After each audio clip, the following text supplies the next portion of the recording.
Hello everyone, my name is Dominic Demore and welcome to the second, possibly third best thing you've heard all week. We have a great show for you today that includes the latest movie news and assorted thoughts and opinions ranging from insightful to downright obnoxious. This is the I've Had Better podcast. Let's kick it off. James, what is our first story of the day? Our first story is actually a trailer.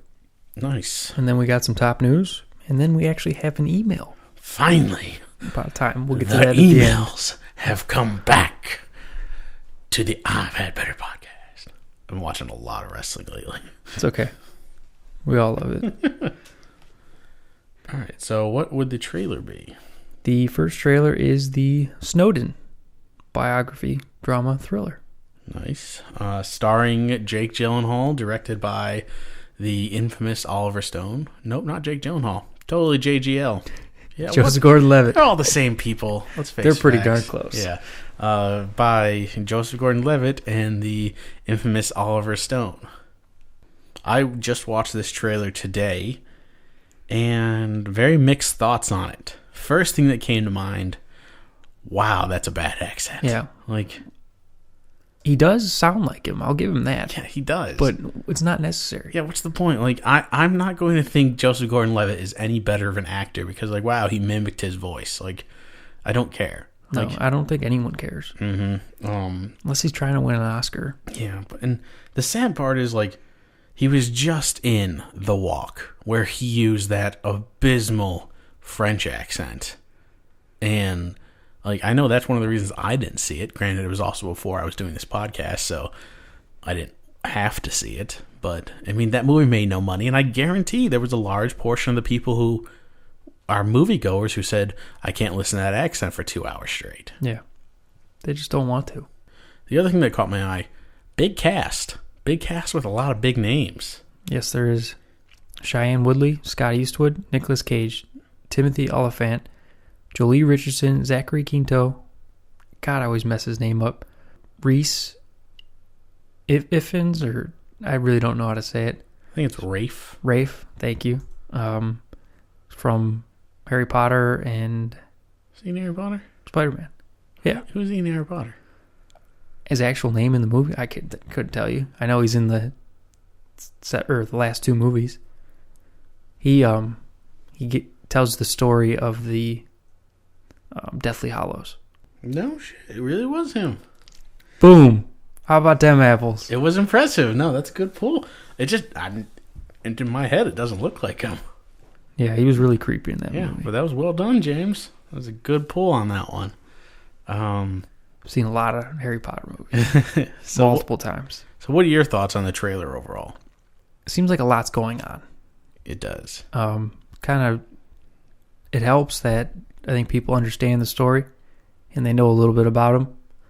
Just the voice really, really irritated me. Mm-hmm. And it's a big deterrent for me to see this. Well, I'm going to end up seeing it anyway, but yeah, actually wanting to see it. Yeah, it's because it is a good topic. Yeah, I have to, like, I am more interested in it now after seeing the trailer than I was before, actually.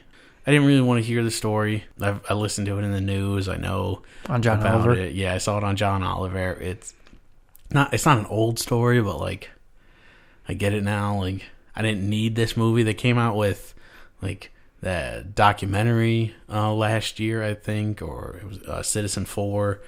And then we had all that stuff with that Benedict Cumberbatch movie that is not based on this, but has a similar topic. And that was the WikiLeaks. Yeah, and that was an awful movie. And so I wasn't really looking forward to it. The trailer I thought looked good. Yeah, I bet you it's a little bit more cinematic than the real story was, because Oliver Stone is known to do that. He takes real world stories and kind of amps them up a little bit. So if you do see this movie, don't go insane and think that the government is watching you through your webcam and watching you have sex. So, speaking of which, my webcam is showing right now. Just kidding. Yeah. So, I'm not exactly looking forward to the film, but I'm not dreading seeing it. Yeah. If I can give a better glowing review than that. Yeah, I definitely like the cast. The cast is amazing. I mean, there's a lot of big hitters in here. And yeah. It'll definitely help. Yeah. Help the film. Good to see Nick Cage back in a major movie again. It's about damn time. Yeah. Hopefully he paid back the IRS.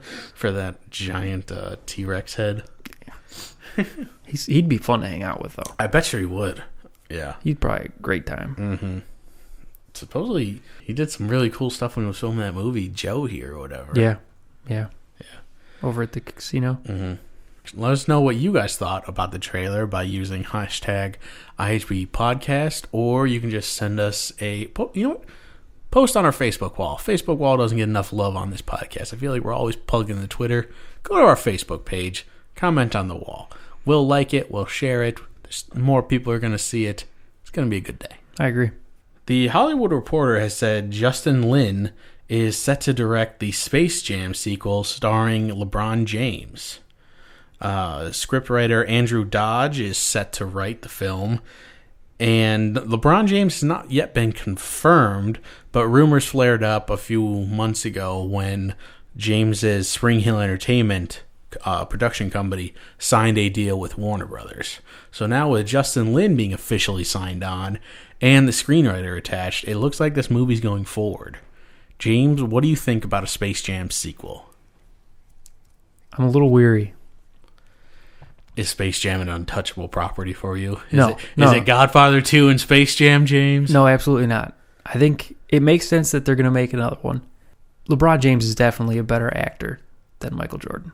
Yes, that I would agree with that. But he's still a basketball player, so it's not perfect. My concern comes because James is a better actor, if that makes any sense at all. Because if you look back at the original Space Jam, Michael Jordan didn't really do a whole lot in that movie. Like, he played basketball a little bit and done some aliens. Yeah, and he gave like one motivational speech, but for the most part, it's just a lot of like looking and stuff like that. I feel like they might give James too much to do, and it's going to turn into like his dialogue being a little bit over the top and into cheesy. Yeah. I wonder what LeBron's thinking doing this. Does he just want to do everything that Jordan did? Just because he wants to prove that he's better than him? Or does he see this as something fun for kids to see? Because I know he's on a show on Cartoon Network. I can't remember the show, but Rodrigo watches it. Mm-hmm. And, I mean, he plays himself, obviously. Mm-hmm. So he's got that kind of thing going for him where he's directing it towards kids. So I wonder if Space Jam 2's that same sort of direction. I wouldn't be surprised if he maybe sees this as a stepping stone. Whereas Jordan, like, it's not like he did a whole bunch of acting work after Space Jam. I could see LeBron being like, you know what? No studio is going to give me a starring role in a film that isn't basketball or Space Jam related. Like, and if he goes in and he knocks this out of the park, he could, instead of getting a 15-minute part in Trainwreck, maybe he's got a half the movie type deal in his next project. Large supporting actor. Yeah, that's a good point. I didn't think of that. Yeah, so, and LeBron's that kind of guy who he loves basketball, and basketball is what he eats and breathes, but I think he's got aspirations for afterwards. Absolutely. Who would you want to see be the Bill Murray-esque character? Ooh, tough question. I gotta think about this one. All right. I can't rush it. I tell you who it is. It's easy. Once you hear it, you're going to be like, no, absolutely. It's Kevin Hart. Yeah. Yeah. I mean, it is. It's LeBron. It's Kevin Hart. Kevin Hart's going to be able to walk in there. He's short. He's going to be able to make jokes. I think that's a perfect fit. I agree. They had a Samsung commercial. Yeah. Why can't they make a movie? Yeah. I mean, there's been rumors for a couple of years that there's going to be a film starring Kevin Hart and LeBron James. But I don't know if anything's gone forward with it. I recently watched one of Kevin Hart's stand-up videos. Did you pop it in the VCR? Sorry. No, it was on Netflix. It wasn't a video. You gotta be a dick. Be kind. It was on Netflix, and he filmed it in Cleveland. Yeah, that's a good one. And all the Cavs players are there. Obviously, Shaq's sitting front row. Yeah, that was back in the Shaq era. Yeah. And so I imagine that they're still good friends. Yeah, from what I hear, they're good friends. It's just I Like, the movie was, from what I heard, was going forward like 2 years ago, but maybe Hart just got too busy. Yeah, and what does it mean that LeBron hasn't actually confirmed? I think this is the first. This has been rumored for a long time, and I think this has been the first step. Like, they now have a direct. Like, there's not even a script yet because the Andrew Dodge is going to write it. Yeah. So I guarantee, if Lynn is seriously on, then next 2 months we'll hear LeBron's in. And do they do the same type of story? They can't, right? I mean, they can't do like a shot for shot thing. Like, they'd have to come up with something of their own. What are odds that Jordan and LeBron are in it? Is there any chance? I don't know. It's tough to tell Yeah. with Jordan. I don't know what he... Maybe? There's a possibility that he could be in it. But I think it's unlikely. Yeah, so do I. All right, let's go on to our next topic. Speaking of beloved childhood films returning to the silver screen, Disney has released a list of live-action adaptations they plan to shoot over the next several years.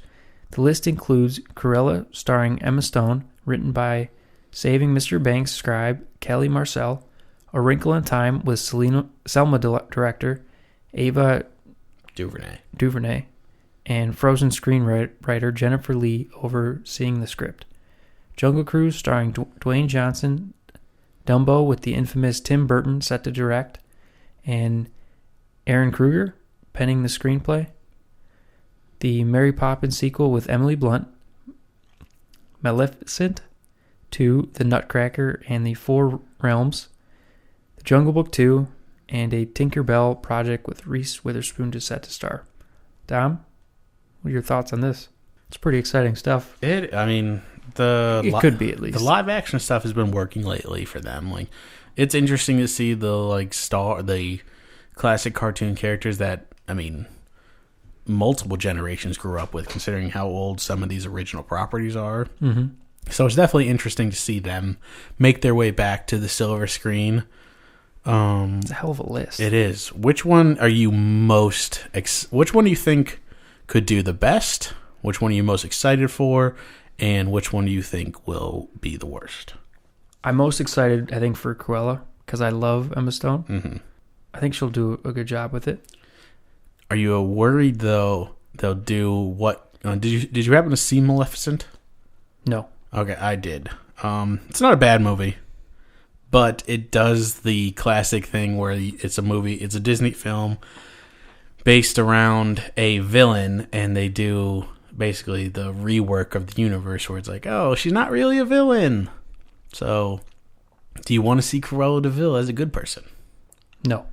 You can't change it. Yeah. Well, you shouldn't change it. Yeah, I agree. So I wonder if they're going to do that. It seems hard to me that they wouldn't change it, because that's a tough movie to sell, especially for kids. It's also going to be tough to top Glenn Close. Glenn Close was an amazing Cruella de Vil. Yeah. She's got that evil chin. Mm-hmm. Chin. It's a solid attribute right there. She's got one of the biggest chins in Hollywood. It is impressive. Next to Woody Harrelson. He's got a big chin. Yeah. Yeah. He's got I don't a big think chin. I've ever noticed. It fits his face. It does, because he's bald. It helps. Yeah. Oh, the bald Mask the thing rest of definitely it. helps. Yeah. Which one do you think will... Which one do you think could drop the ball here? Tinkerbell? Yep, that's a good pick. That was going to be my pick. Just because, I mean, we saw Pan, the reimagining with Rooney Mara and Garrett Hedlund, that and Hugh Jackman, that just came out a couple months ago, and that bombed hard. Yeah. So I'm not sure there's a whole lot of interest in the story of Pan anymore, and the idea that Reese Witherspoon's a great actress, but she hasn't really had those box office hits the last couple tries. She had a great movie in The Wild, and she did a great job in that, but it wasn't a box office smash. Then she had that god-awful garbage dumpster fire. Sofia Vergara. Yeah, of... I don't even know the name of it, but it was just It's forgettable. Yeah, it was just so bad. So that is definitely my pick for which one could drop the ball the most. I think Jungle Cruise could make some serious money. Yeah, franchise Viagra. It's got Dwayne Johnson. It's going to make money. The other one I'm actually excited for is A Wrinkle in Time. I am not familiar with the story. I know it's a classic. I believe it's based around a book. But Ava DuVernay is one of the best directors who hasn't gotten a lot of work so far. Selma was great, and she dropped out of Black Panther, I believe, in order to do this film. So I would look forward to that. The other one that I think this one's going to make money, but I think it's going to be a god-awful movie. I think it's going to be the worst movie out of all these, is Tim Burton's Dumbo. What are your thoughts on Dumbo? Is he going to turn it into like a dark, creepy Dumbo? Because I feel like that's everything he does. I mean, Dumbo in general is a little dark and creepy. Like, the movie, it's got that emotional moment when, like, Dumbo gets separated from his mother and they're crying, and then Dumbo gets drunk and sees the pink dancing elephants, and he gets dressed up and, like, whipped and stuff like that and pushed off of the edge, and it's a rough movie. Good old... Yeah, I just pictured something dark and creepy. I mean, it's going to be dark and creepy. It's Tim Burton, let's face facts. That's what I mean. Yeah. And I don't know if that's the right direction for it. I don't think so either, but I think it'll make money. I think because it's Tim Burton? Yeah, and I think it's going to get that Alice in Wonderland crowd. I don't like those either. Yeah, they're not good movies, but they make money. I mean, they do. We got another sequel coming out, which we're going to touch on later on why certain sequels get made by certain studios and how the production teams behind them decide, yeah, let's make that. Yeah. All right. Moving on. Yeah. In a similar story that James and I talked about a few weeks ago, it appears, according to multiple sources, that the reigning Academy Award winner for Best Performance by an Actress in a Supporting Role, Alicia Vikander, has been cast as Lara Croft Tomb Raider. The character has not been on the silver screen since 2003, when Angelina Jolie played the titular character in both the first movie in 2001 and the sequel, which was much, much, much worse. Daisy Ridley was originally in talks to star in this film, and that's the story that James and I actually reported on. But it appears that the role did not go her way. Roar Uthog is set to direct. James, what are your opinions on the casting? I'm still okay with it. Yeah? I really did want Daisy Ridley. On our Twitter poll, did you vote for Daisy Ridley? I did. I was one of the 3. Yeah. But it makes sense that she can't because of Star Wars. I don't know if there's enough time in there for her to do it. I am curious how this worked out. I'm wondering if they had offered Daisy Ridley the role and she couldn't do it, or if they were in talks with her and then Alicia Vikander became available and they're like, no, we're going to go with the Academy Award winner. Or could be. Like how that worked out. Because personally, as much as I love Daisy Ridley, I did vote for Alicia Vikander. I knew you would. I mean, she's a great actress. She is. She's going to be able to bring something to this role. I'd love to see her get into the blockbuster-esque thing. She did A Man from U.N.C.L.E., which is in the realm of blockbusters, and she's going to be in Jason Bourne this upcoming summer. But I love the idea that she's going to do that, like, one for me, one for everybody kind of thing. It's a good path to be on. It really is. As far as the story goes, from what I'm hearing, it's going to be a origin story, essentially. This is which makes sense because Alicia Vikander is quite young. It's going to be a fairly rookie version of Lara Croft. She hasn't even been on many missions yet, and it's going to focus around her first mission, which was the basis of a video game that came out a few years ago. I don't think it's the latest version, but it was a very good video game. I remember playing it. And the story was interesting, and it gave a brand new light to the character. So I'm looking forward to it. I think it's going to be interesting. The director, I have not seen any of his work, but that name is badass, so my faith is completely behind him. I like the idea of the origin story. Mm-hmm. It's definitely a good place to be at, because I think everyone's interested on how someone starts doing what they're doing, and then how they improve. And their training. I don't know why, but the training always fascinates me in any film. Training scenes are my favorite thing. I love build-ups, like, to missions and stuff like that. Yep. Okay, James. Hop into my time machine, if you will. Me, you, and Alicia Vikander. We're going to go all the way back to 2001. It's a long time ago. Yes. Me, you, and Alicia get out of the time machine.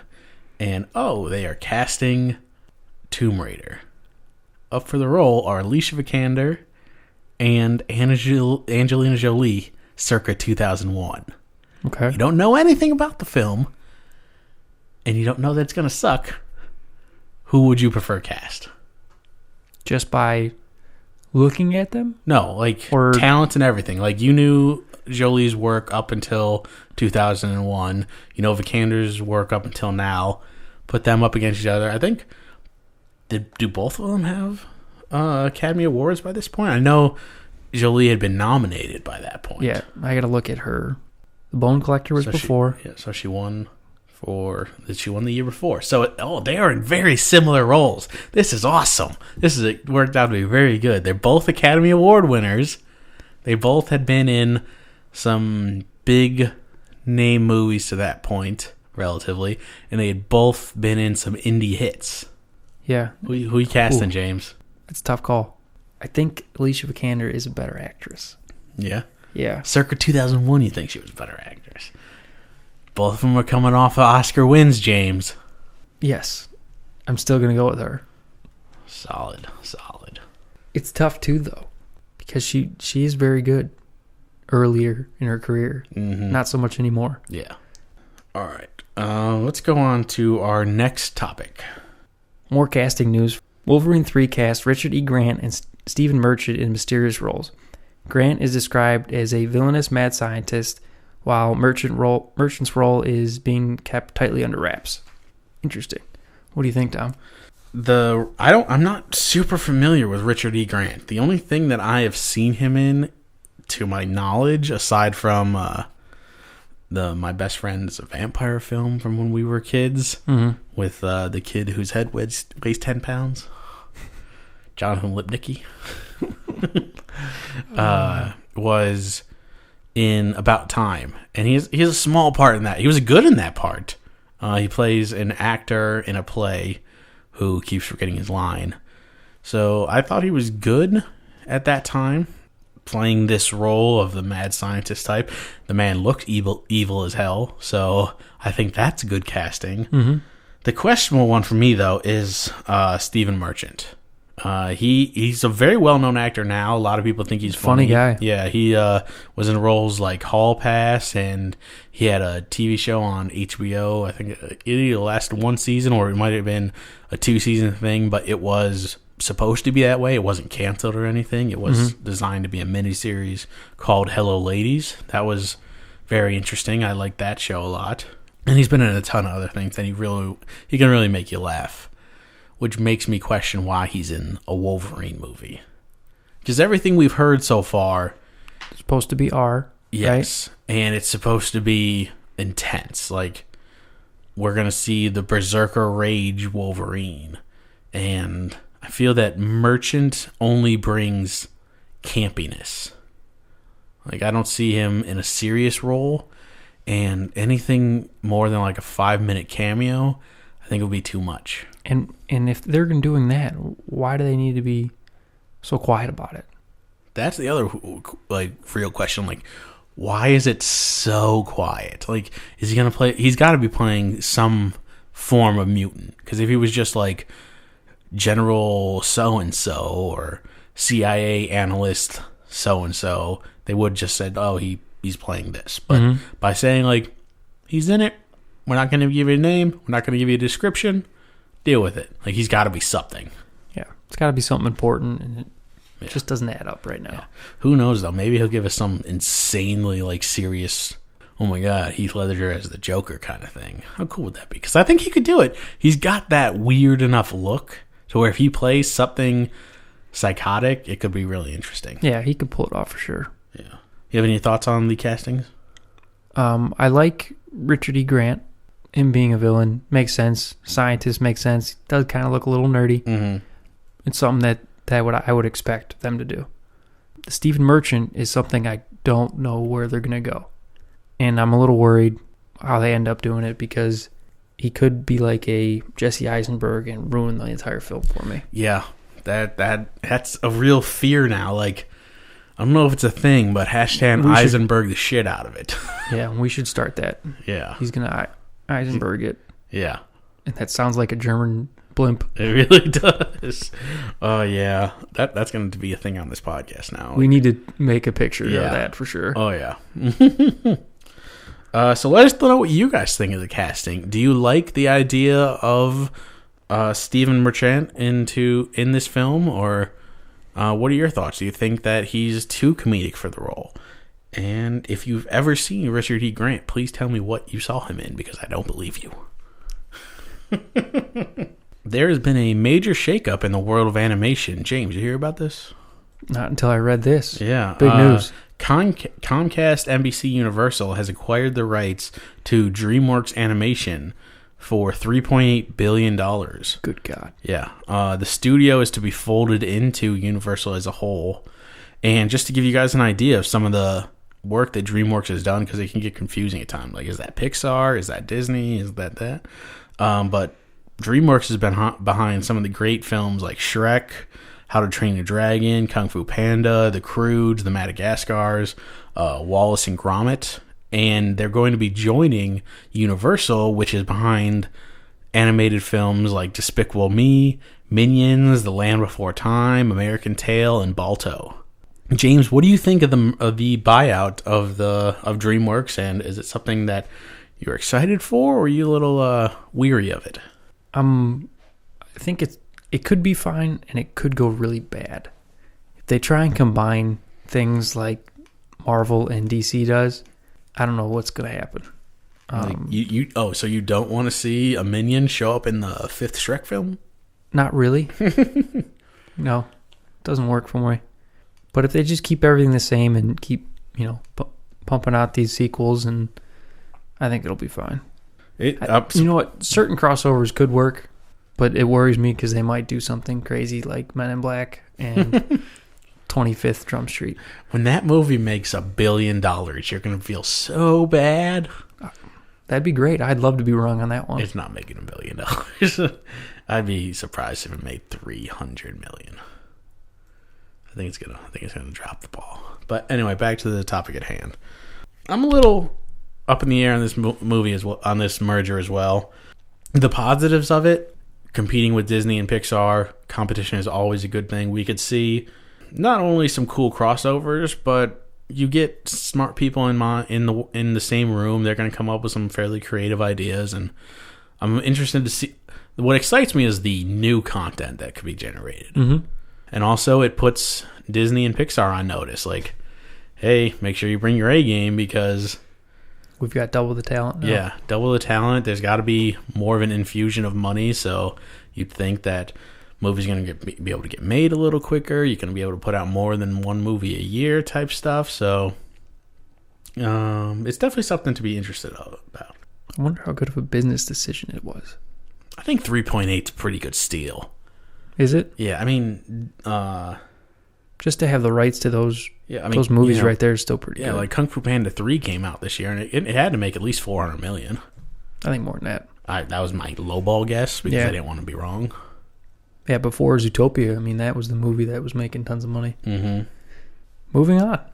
Next up, The Hollywood Reporter has said that the cinematic Flash film for Warner Brothers and DC has lost its director, Seth Grahme-Smith, over creative differences. Adding further fuel to the fire, other reports had said that James Wan was also considering leaving the Aquaman film, but since he has said he is not leaving the project and posting playful tweets on Twitter. Dominator. I appreciate that. How bad is this for the Flash film? I'm going to argue it's a good thing, actually. Because I didn't want this guy within 20 feet of my movie, because I love The Flash, and I don't want a rookie director jumping in here. It's already on shaky ground with critically how people responded to Batman vs Superman. So I think they're going to get a more experienced talent in there. And the other part is, he has made some bad movies. He wrote Pride and Prejudice and Zombies, a movie that I saw and that I saw earlier this year. Adam went with you. He did. And it's in the bottom third, bottom fourth of the movies that I've seen this year. And the writing I didn't think was particularly good. He made another film, Abraham Lincoln Vampire Slayer. Did you see that one? Nope. That's because nobody did, because it was that bad. And he also did Dark Shadows, that Johnny Depp bomb that was in his the old TV show. Mm-hmm. So I'm glad he's out. And the other thing is, this movie's not coming out until March 16th, 2018. So this isn't one of those things where like they're scrambling to find a director. It's going to turn into like they're going to be able to still pick their guy.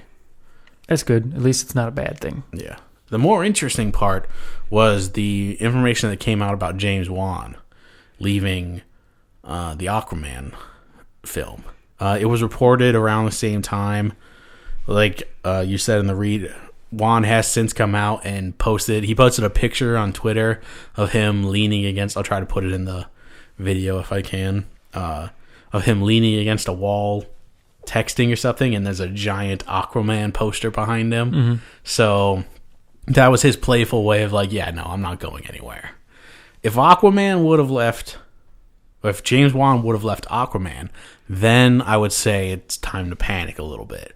Because Wan is kind of a big name right now. He's got the Conjuring films that are big. He just did some of the Fast and Furious films. All the Saw movies, except the first one. Let's see, director. Conjuring 2, Fast and Furious, or Furious 7, Insidious 2, Conjuring, Insidious, Saw, Dead Silence, Death Sentence. He's a good director who is quickly becoming one of the biggest names in Hollywood. Like, people really go to him to take over their franchises. And if he would have left, I would have been questioning what DC is doing. But as far as the Flash kid, no, I'm glad he's out. I don't want to put my faith on somebody who, with that kind of track record, who's never done a film before, especially something as big as this, too. Like going into your first film with a big budget movie, like even Ben Affleck didn't. Ben Affleck was offered, he was offered to do Man of Steel, and he decided not to because he had never worked with CGI and stuff like that. So to give some kid like this that shot and him say, "Yeah, I can do this," like. It was probably a bad choice to begin with. Could be a little worrisome. Could be. Do you have any other thoughts on the topic? Is Ezra Miller? Yes, Ezra Miller. Is he going to be in this? Yes, he's supposed to. He will for sure be the Flash. Like, he's locked in now. They showed him in Batman vs Superman. It's not like they're going to recast. That's a good thing because I like him in it. I think he'll do better than the TV show. You don't like the TV show? I don't like the actor. I love the TV show. The TV show's good. Yeah. I just don't like the actor. I am with you. I don't think the actor on the TV show would fit in the cinematic world. I think he's good for the TV show. I think the TV show is great. It's probably one of my favorite on TV. But I just don't think he fits into this darker world. I agree. All right, for this next read you're about to hear, I give full credit to Collider Video. I actually just copied this straight from them because I was too lazy to write it all out, and I was crunched for time. But here we go. According to a report from The Hollywood Reporter, Fox's The Maze Runner, The Death Cure, has shut down production for the foreseeable future because of star Dylan O'Brien's injuries sustained in an accident on set. Though many reports at first stated his injuries were not that serious, THR states they are actually more severe than initially reported, with their sources saying that on March 18th, O'Brien was in a harness on top of a moving vehicle when he was pulled off the vehicle unexpectedly and hit by another car. What are your thoughts on this, and is it something that you think this movie can overcome? It's messed up, first off. Yeah, a little bit. It's pretty shitty that they came out and said that his injuries weren't that bad. Yeah. And then came back later, I don't know, a month or so? Well, right around there, pretty close. Yeah, a little more than a month. And said that they were bad. Yeah. Like, what happened? Mm-hmm. And it's something they can definitely overcome as long as he's not paralyzed or anything. Yeah. I mean, then they have to recast him, which it doesn't sound like it. They They would have said that at first. Yeah, you would think that story would have come out. Like, at least I hope it would have. Yeah. The main thing I take away from this story is I think sometimes we see movie stars and we see what they do and like we idolize them for like being rich and famous, and we often think like, okay, most of these guys probably think they're better than us, but at the same time they're still people. What they're doing is dangerous. It might not be like being a firefighter or something like that, but there are moments where their life is seriously in jeopardy, and things like this happen. So not every stunt can be done by a stunt double either. Yeah. And from everything I've seen, the kid seems like a super nice guy. Like, I wish him all the best. He's about our age, right? But it'll be interesting. 91, August 26th. Oh, wow, he's the same age. But yeah, so that sucks. Hopefully there's no lasting effects because this guy's kind of a budding box office star.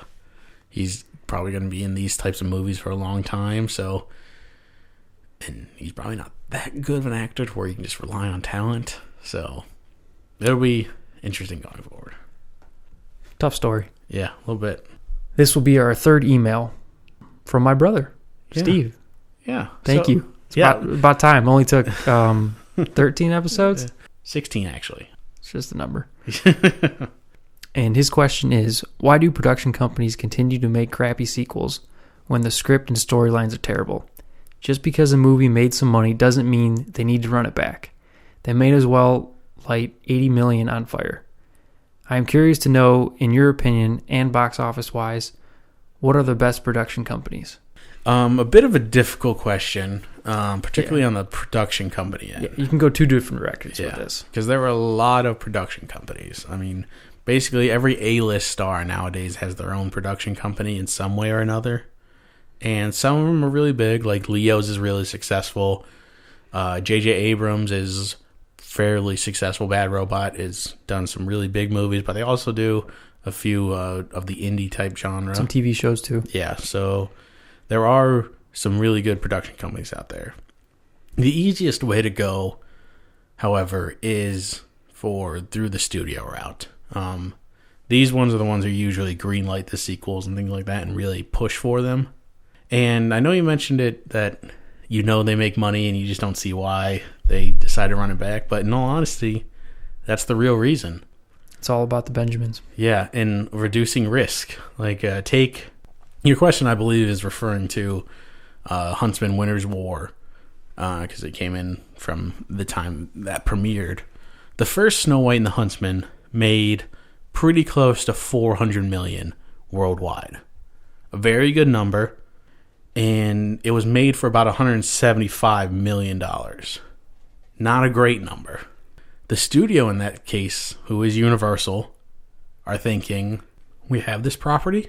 We have a big name attached to it in Chris Hemsworth. He's Thor. He's one of the biggest names in Hollywood right now, arguably. Not one of the best actors, per se. His movies don't always do great, but certainly he's a recognizable name. Mm-hmm.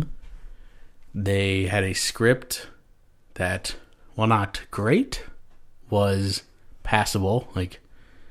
And they added other very talented actresses.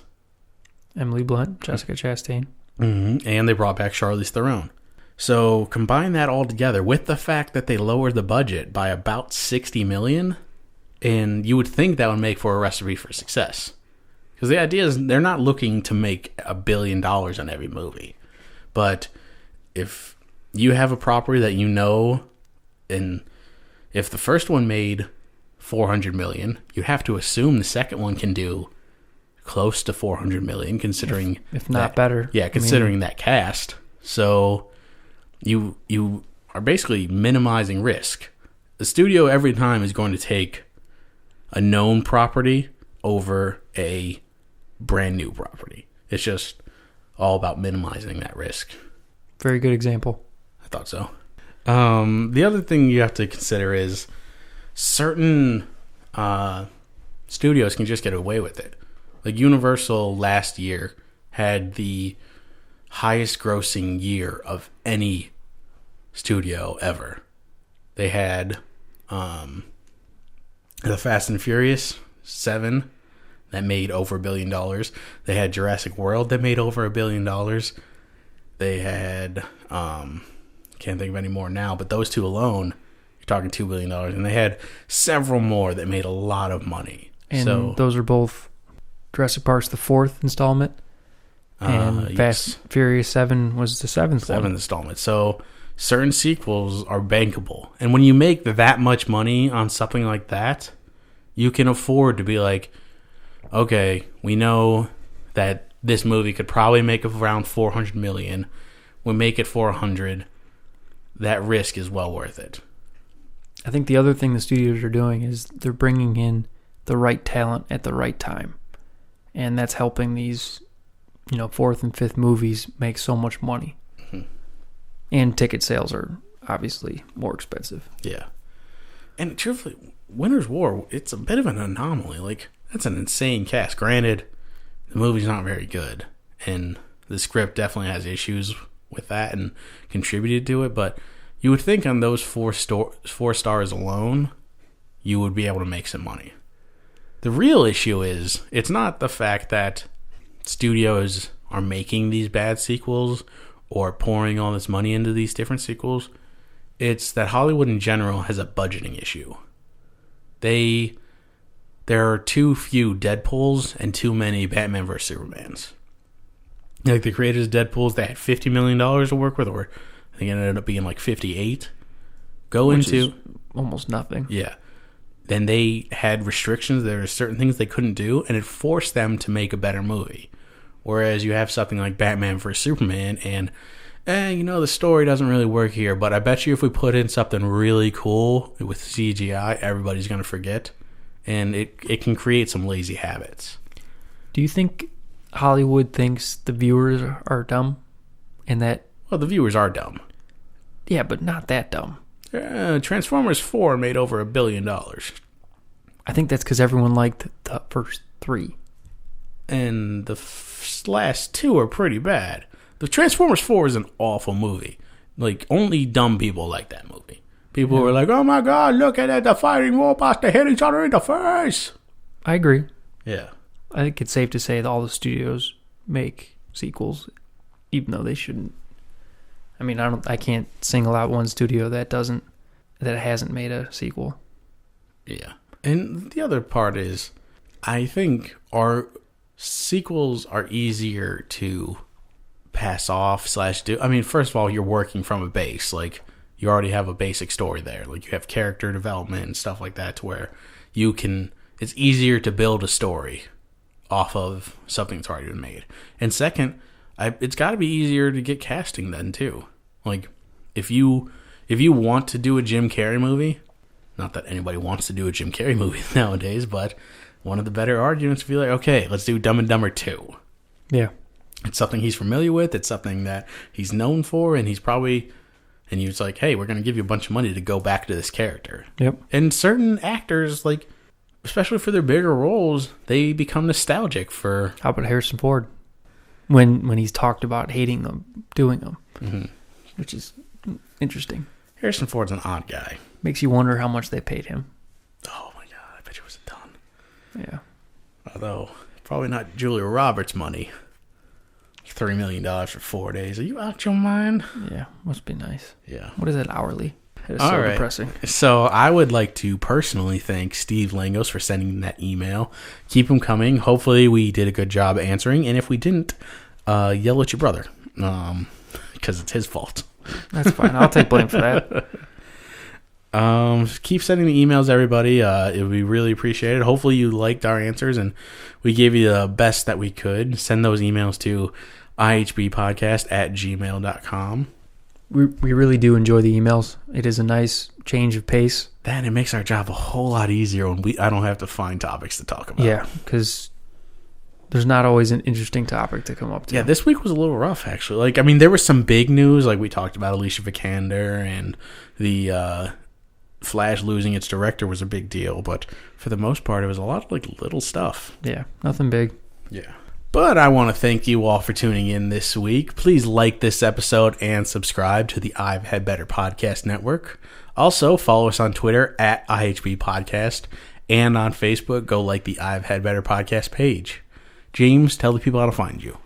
You can find me on Twitter at @the_Kaiser_Soze or on Facebook at Jimmy Langhouse. And don't forget to check out our website, www.ihbpodcast.com. And please subscribe to our iTunes account or page. And you can find that by just going to iTunes and searching I've Had Better Podcast. And as always, I am Dominic Damore. You can follow me on Twitter at Dom Damore or on Facebook as Dominic Damore. James, how was your show today? I've had better. Good night, everybody.